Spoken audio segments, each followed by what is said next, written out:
And good evening, Al. This is last week tonight. We just made the name up a few minutes ago, and we are going to look at the top stories in the freedom movement from Freedom Forum News. I hope we get that right. That work for you? Works for me, Chuck. Now, so what are we going to do then, just for format wise? We'll go through the stories and maybe screen shares. We can talk about them. Absolutely. We're just going to go through the top stories. We're going to free Perfect. associate about the top stories. And Luckily, I brought myself some journalistic fuel. I brought iced tea. I wish I brought beer. Let me see. And here we are, Freedom Forum News. You and I both work on this site, and we attempt to post all the important stories of the week on this site. We got about 14 stories from the last week. We have RSS feeds on the right side, so anybody who wants to come to the website, they get to see most of the important news going on in Canada from the legacy media and from a number of alternative sources that are fun to look at. It's something you don't see much anymore with And I agree, Chuck. If I sort of cut you off, Chuck, but and also just for the people who are watching this, that we just went over the actual people watch it. How many did you say that were watching us now? not very much. I'd say 16,000 a month come to our website and look at our topics. We used to have a lot more, Chuck. We used to have way up there, but this is really good news for us, though. Just it's worth mentioning. This is a new website. We worked together Definitely. previously on something called the Commercial Space Blog. And at its peak, we had about 200,000 viewers a month. So we hope to get at least that much doing Freedom Forum News. It's trajectory in that way for sure, Chuck. For real. Absolutely. And I don't know. I would say here is our top stories for the week. It's been a really busy week, to be fair. But I'm going to start on the bottom, and I'm going to start with NorthX Fitness reopens after Canadian Constitution Foundation gets intervener status for a chartered challenge. This is something I wrote because nobody in the legacy media is talking about chartered challenges to the lockdown regulations in Ontario, which are actually successful. What do you think about that, Al? I think that I'm also did you have another guest on, Chuck, that you spoke with who went over those too? To be fair, we actually did. If you go back to our main page again, Yeah. we actually spoke with We Are All Essential director Samantha Flatman on February 16th. She was talking about an initiative she'd put together along with a number of other people at her organization. They are setting up a campaign to reopen Ontario businesses and Canadian businesses, actually, in defiance of the lockdown regulations.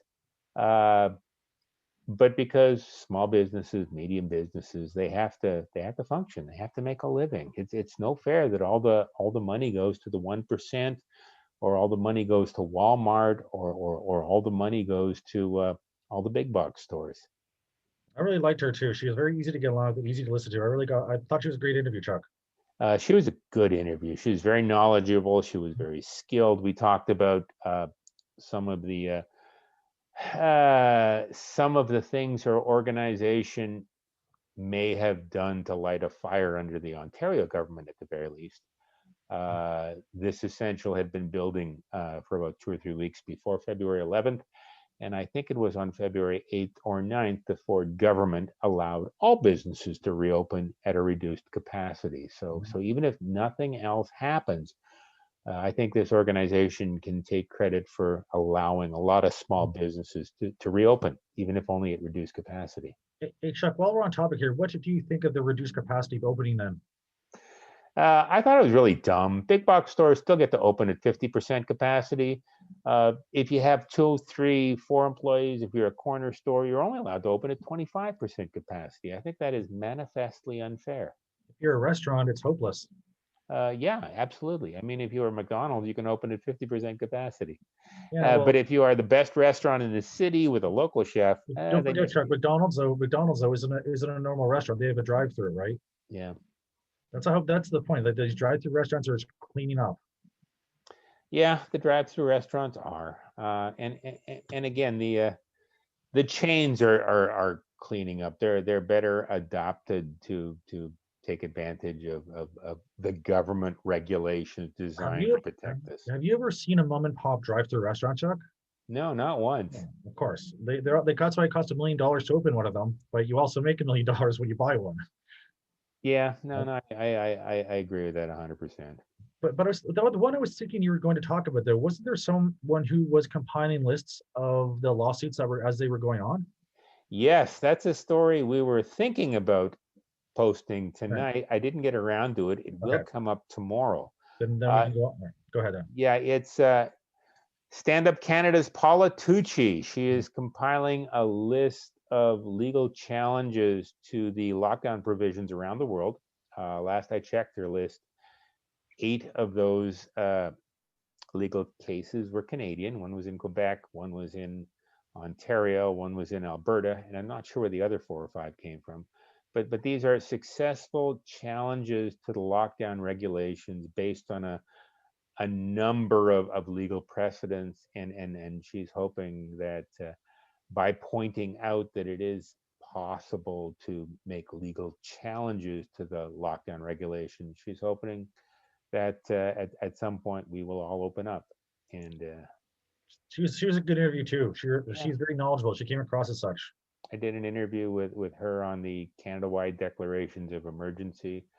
Mm. Her perception is that those declarations are generally illegal under Canadian law, but we got to test them.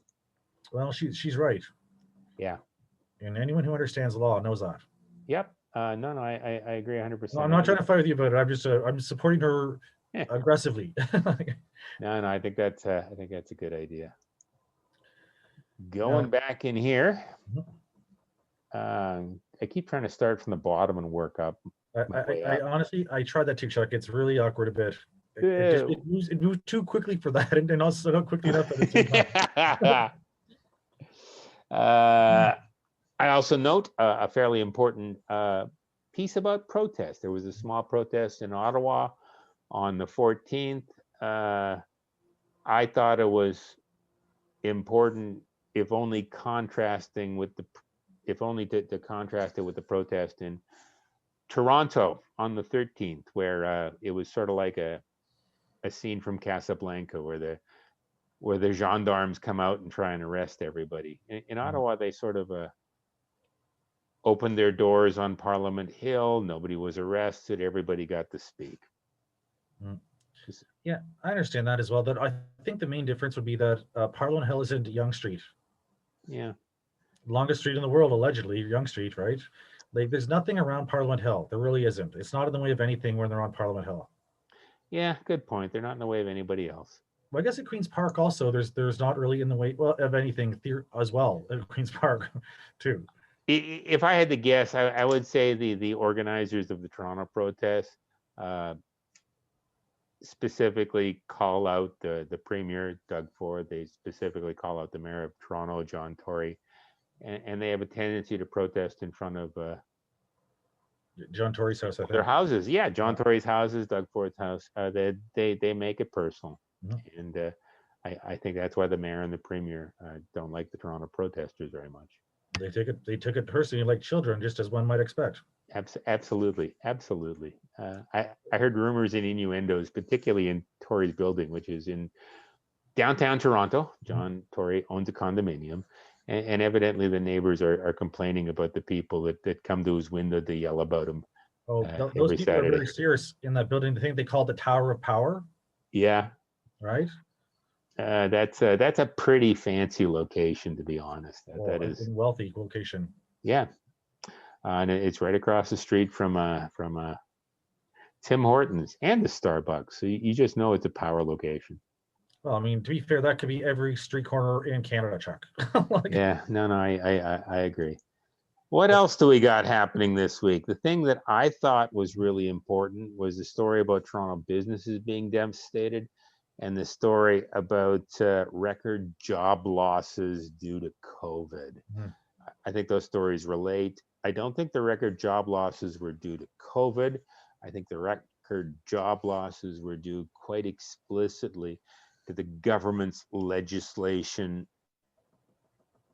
the government's legislation attempting to control COVID. The legislation has had no effect on the pandemic, but it seems to have really messed up Ontario's job market and Ontario employment opportunities and Ontario Commerce. businesses. Yeah, And I think you're right, Chuck, on that front, being a big story then. The yeah, problem being is that this story is just being ongoing on, and it's tied so closely to the pandemic and the shitty medical advice that someone is giving them. yeah, And it's just so, they're all conflated together. They're tied so closely together, you can't separate them in people's minds. yeah. Like, it's very frustrating for that fact then. You can't talk reason about them separately.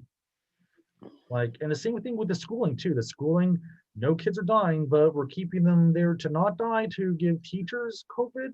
Like, this is just nonsensical, ridiculous, illogical tomfoolery. It really is. You are absolutely correct. After about a year, we can't judge the politicians by what they say. Mhm. We judge by the results. If they didn't like the results up until now, they would have changed their solutions months ago.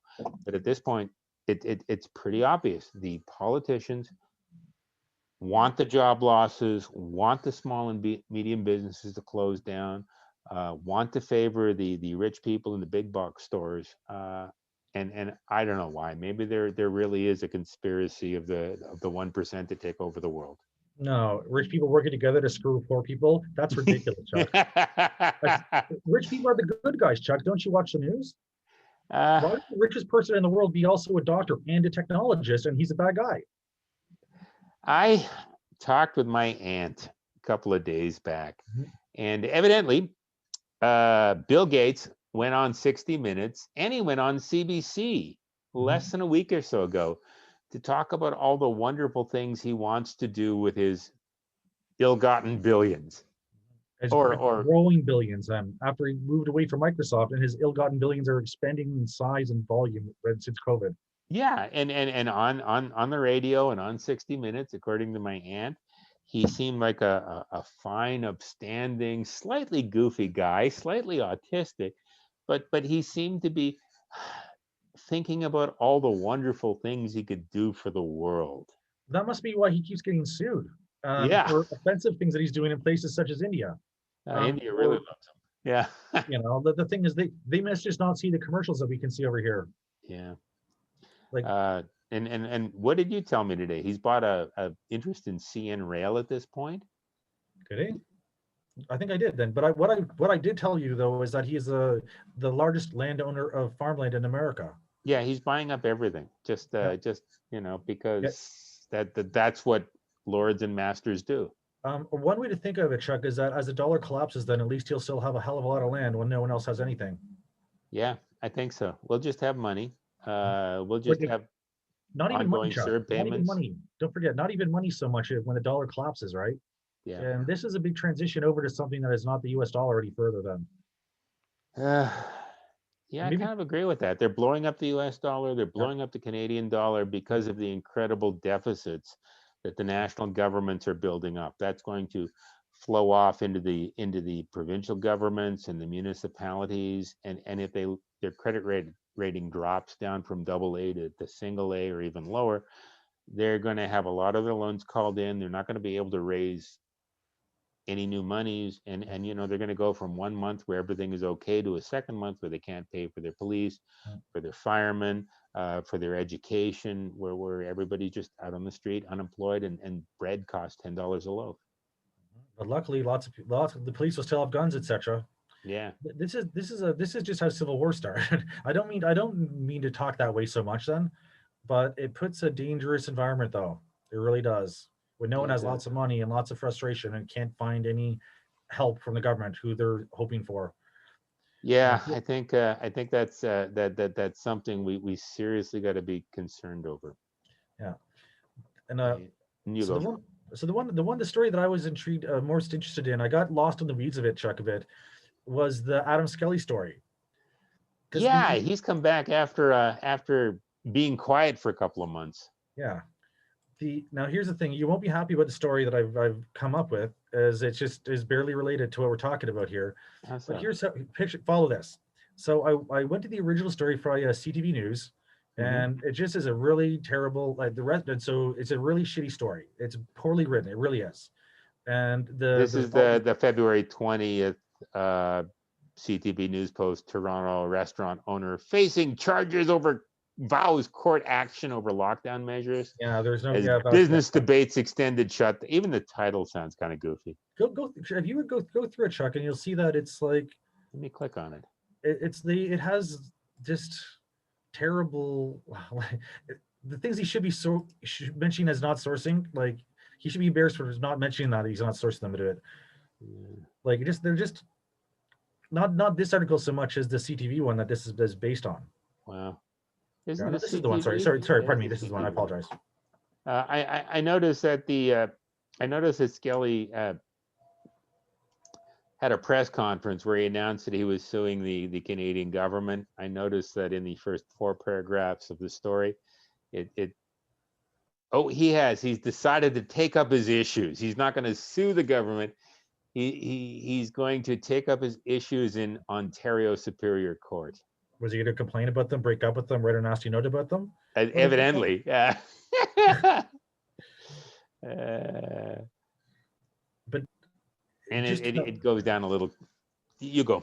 no, nothing. It just goes on and on and on here. I mean, it's a good story then. And they talked about what I found interesting as well. They talked about the neighbor then, Yeah. and that's good that they talked about that as part of the story though. But it just something didn't tie together nicely somehow. Then it suddenly came in to like North Ontario and North Bay divided. You Mhm. know about the lockdowns and the hospitals and the old age homes. I was like, what the hell's the story about? Like Yeah. seriously. I think if you want to get a sense for what Adam Skelly was really talking about, uh, I included the video of his press conference. It's about 50 minutes long. It's well worth listening to. Oh, I as well. I thought as well. But I spent the CTV story originally though, as it was written then, was just like so disjointed. I was kind of pissed off about it, and I spent all of my time instead of looking at other stories that spending on this one then. And I did some fact checking for them on my own about the story they had. Did I Oh, send that to you, Chuck? you did. You sent me about 3 paragraphs worth of stuff. It was actually interesting. You know what I mean? So because the theory that they were talking about is about like North Bay and like I sent some pictures, some arrows in the links to the pictures that I had that I screenshot on it. Okay. But this one North Bay, they're talking about they had to come class hard down on North Bay because of this all these outbreaks they were having. Yeah. This old folks home has an outbreak, and then they locked down, right? Mhm. And then the story was a couple days ago they were found that everyone they tested who was positive is actually negative, as it turns out. But I'm like, where the hell the lockdown still here for? Like, where's the logic in this then? If that's why you did it, like, what's the story here then? Yeah. The story is that anything to keep the lockdowns going. Yeah, that's what I mean. That's what I was hoping you pick up from that then too. And like I said, like what I say is this here's the headlines. Here are the speaking points that I put in here. Check. The case for lockdowns is harder to justify with the lack of sick people, but the city council wants to reopen the budget. What? Now, but on the 20, a couple days hence from that, is this a boondoggle when North Bay councillors want the city budget to re-examine the ways to extend a stay-at-home order? Then followed by that, several caregivers at Kessel Home long-term care in North Bay retest negative for COVID-19. Where's the next story then? No, there isn't one. The coverage is questionable, but the story has ended there and it will never be brought up again. Well, we tried it for a couple times, couple steps. There was something that we said happened. As it turns out, it didn't happen, but we should continue with lockdown nonetheless.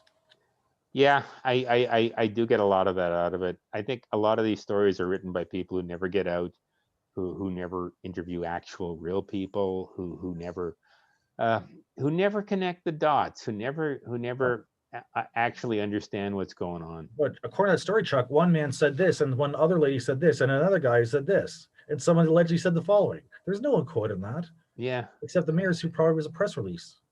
yeah, no, I agree with that entirely. And we're not the only people that have trouble with this lockdown. There is a big kerfuffle in Alberta. And that's another story I think is really important this Yeah. week is the Alberta pastor charged with violating the Public Health Act.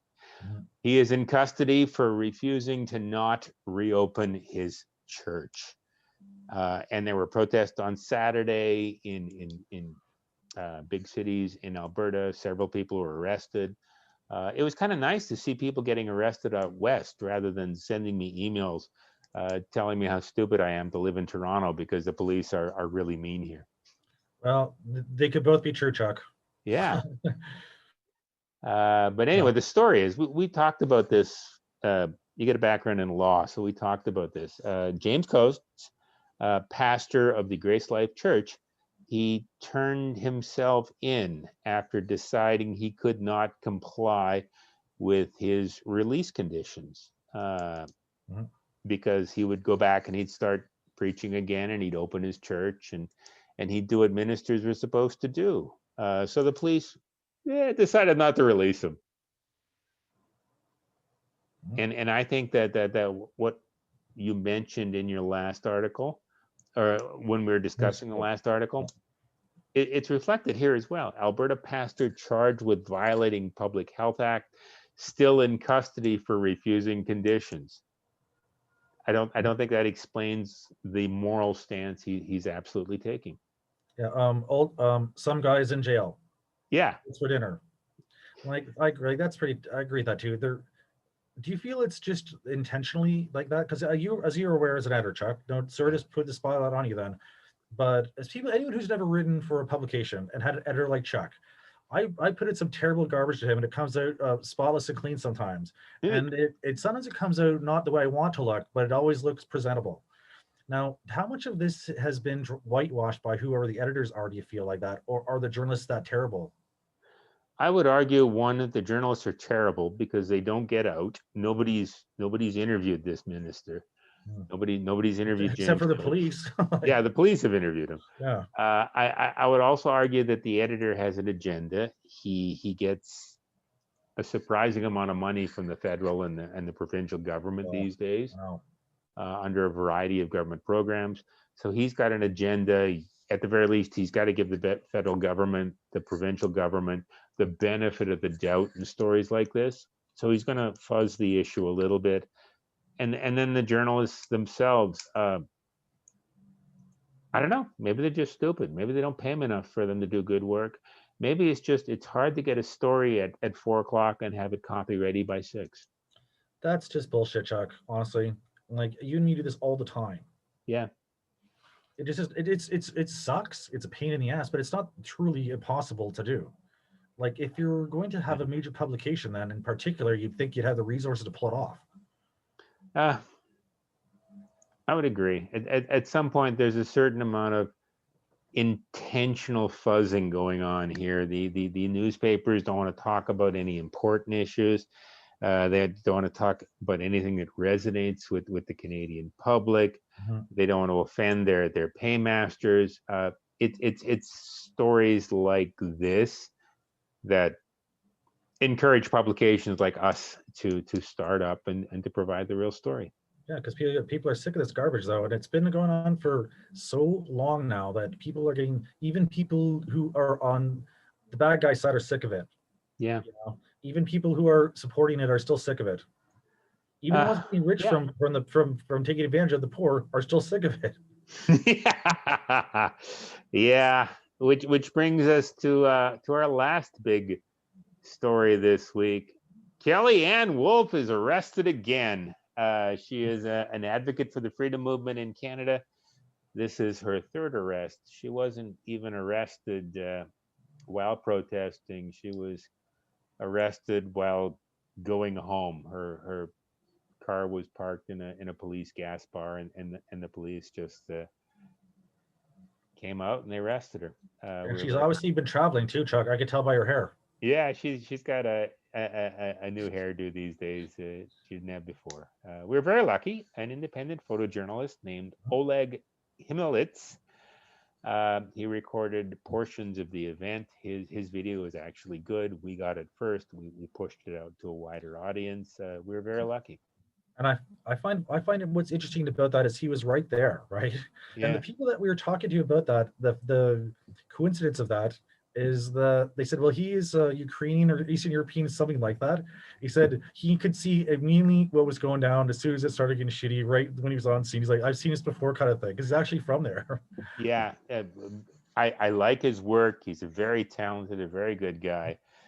He was dead on accurate. And all I know is that Kellyanne Wolf is out on bail again. No doubt we'll hear more of her next week or the week after that. But Yeah, these things, the problem with these things, Chuck, is that even if she was right with the initial, let's pretend that it's unconstitutional. yeah, Okay, let's just assume that it's it doesn't matter. unconstitutional to Doesn't change a be goddamn refused the thing about it. ability to protest. I accept that. Yeah. It doesn't change it that they won't keep arresting her until it's just Supreme Court sees this thing. It's 27 years. Yeah, I agree with that 100%. Also, they have stopped charging her and other protesters on charges that could be validated through the Supreme Court. They're dinging her with process violations, things like Yeah. failure to comply and stuff like that. Well, compliance with what though? Like the bail, the bails of the bail stuff is a very serious thing. I know I harp on it with you, Chuck, but like it's a real big deal though for the courts. It's a real big deal. No, I agree. Wolf is charged with breaching her bail conditions. She said she hasn't breached her bail conditions. But she And has though. well, Why they can't I arrest don't her if she hasn't, and they can prove it. I predict. I bet you could prove it, Chuck. know.